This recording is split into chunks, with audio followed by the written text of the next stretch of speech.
right honourable friend's disappointment that despite all his hard work, the European Union is forcing him to abandon our manifesto pledge to change the benefit system for migrants. And will my right honourable friend confirm that sadly the only way in which we're going to be able to regain control over our own borders is by leaving the European Union? Well, I have great respect for my right honourable friend, but we don't agree on this one. We said in our manifesto that anyone coming to Britain from the EU searching for work should not get unemployment benefit. Britain's Prime Minister David Cameron emerged Tuesday waving a piece of paper Chamberlain style of a draft agreement that followed several months of negotiations that had the PM running around Europe begging the likes of Donald Tusk, a former Polish Prime Minister, and former Eastern Bloc nations for some return of sovereignty. A piece of paper that is heavy on printed pages but light on anything that even comes close to matching the Conservative Manifesto pledges of a series of red lines ahead of a promised EU in-out referendum. Unfortunately for David Cameron, despite his best efforts at putting up a propaganda smokescreen of success, the draft agreement fails to deliver anything of substance, falling far short of all of David Cameron's so-called red line pledges. At the top of the list was a ban on both in-work and out-of-work benefits for 4 years, benefits such as tax credits and housing benefit that currently amount to a transfer payment from the UK taxpayer to Eastern Europe of an estimated £15 billion per year. So what was the outcome? No benefits ban. Instead, the EU will decide tapering of benefits, if any, which is pending approval from individual member states, some of whom may or may not agree to any tapering. Then there's child benefit. David Cameron proposed that the UK would no longer pay for children of migrants living abroad. What's the outcome? No ban.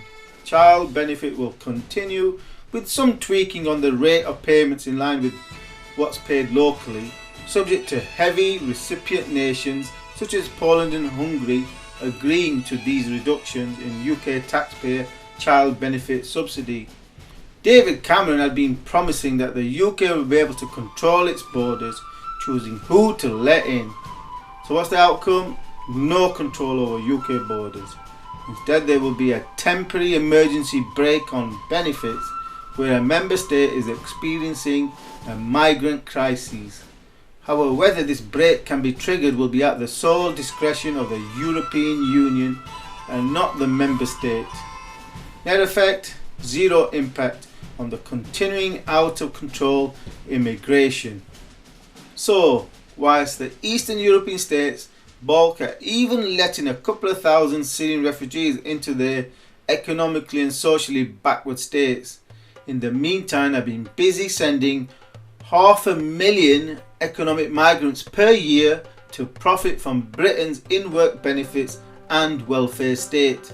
For instance, recent ONS data continue to show a record-busting net migration figure of 336k in the year to June 2015, an increase in the rate of migration of 32% on 2014, which literally translates into a daily flood of a net 1,000 people turning up on Britain's shores and demanding housing, education, school places, jobs, with benefits such as tax credits, health and social services that have been buckling and breaking and ultimately freezing, as the social housing has in many cities already for several years in the wake of a 15-year-long trend of out of control immigration.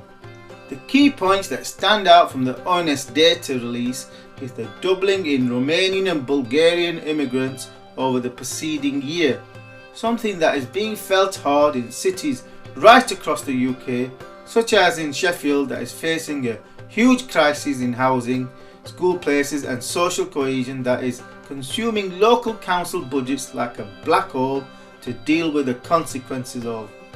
Another key point that the mainstream press has apparently missed is the fact that the net figures mask the reality of what the gross immigration figure of 636k implies, which effectively means that the impact of immigration is double that which the headline figure of 336k suggests, i.e. in terms of social cohesion and housing and services for those pockets of the UK most affected by immigration, such as the southeast and inner cities. Britain, Europe are not just dealing with the likes of the Syrian civil war that produced over 4 million refugees. Most of them were determined to find their way to the likes of Germany and Britain, but also the fact that Africa continues to undergo a population explosion, where the continent's population looks set to double once more over the next 30 years from 1.1 billion to 2.2 billion, that will result in a migration exodus that will be exponentially greater than that which is taking place today, which implies a trend for ever increasing number of economic migrants from Africa alone, let alone the continuing increasing flows from the more prosperous Asia, i.e. China, and elsewhere, who can afford to pay people smugglers for transportation to a new life in the UK, as I have covered in depth in this video analysis.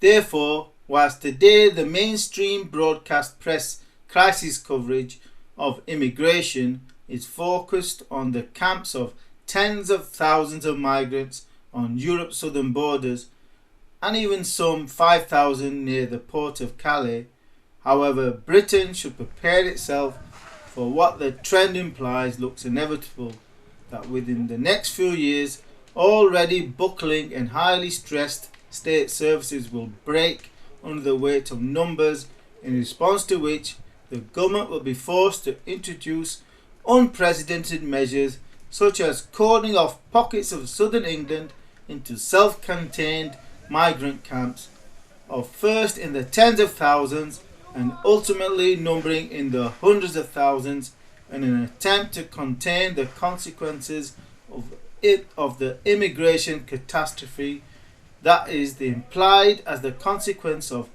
10 million immigrants entering the UK, net 5 million over the next 10 years. That will be in addition to natural population growth of approximately 4 million. In fact, 10 years from now, the UK will likely have whole villages and even towns cordoned off as permanent migrant camps in an attempt to contain the catastrophe. I covered the consequences of the out-of-control immigration on Britain's housing crisis in this 26-minute long video that is focused on the impact on London that you can click to watch.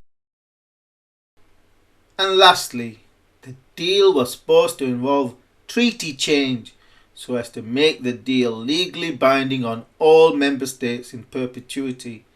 Instead, there will be no treaty change, which means even if today's Eastern European governments agree to the UK-EU deal, i.e. in the run-up to the UK referendum, however, they can afterwards change their policy towards the UK and vote for Britain to scrap today's deal in its entirety, which is probably what the Eastern European states have in mind. So the bottom line is that this is Britain's last chance to gain freedom from the emerging European superstate. Because what most pundits fail to recognise or lack experience of is trend and momentum, both of which for the past 40 years have been moving in one direction, that for the emergence of a highly centralised European superstate that the financial crisis and subsequent economic depression of Southern Europe is accelerating the trend towards. So whilst it is too late for the Eurozone members, who for better or worse are locked into a death embrace that has all but nullified democracy for most of the Eurozone states, as the elections in Greece, Spain and Italy have clearly demonstrated the lack for even radical governments such as Syriza to do anything other than obey their German paymasters who control the euro currency and can within a couple of weeks bring fellow Eurozone members to the brink of collapse, as was repeatedly demonstrated by Greece last year. Thus for Britain, the saving grace of not being in the Eurozone offers the UK a unique final opportunity to make the choice for either freedom or become another satellite state revolving around a German centre that will increasingly dictate terms and conditions. Therefore, given that there would probably not be another referendum for at least 20 years, then this really is Britain's very last chance. There won't be another opportunity, because with each passing year the price for a Brexit increases, and we are not that far off the point of no return when an exit would result in probable economic collapse, much as the situation of the Eurozone members has been in since they signed up to scrap their currencies and joined the Euro. Of course, both the Leave and Remain camps put out a lot of propaganda and spin on the others' consequences. For instance, Leave, it's a case of everything smelling of roses in Britain that has been freed from an increasing European bureaucracy and interference that would be in full control of Britain's borders, whilst the Remain camp paints a picture of fear, of economic and financial catastrophe, coupled with punitive terms for exit that would seek to punish Britain for daring to exit the European Union. So much for so-called European unity built on common purpose and friendship. Instead, the European Union is increasingly a club of fear and paralysis. However, the truth is that a Brexit will be economically painful. Despite all of the benefits of being outside of the EU, the cost of Brexit will be anything from 2% of GDP to as high as 5% of GDP. That's if the Eurozone is determined to make an example of Britain, to act as a warning to others by raising punitive tariffs on trade.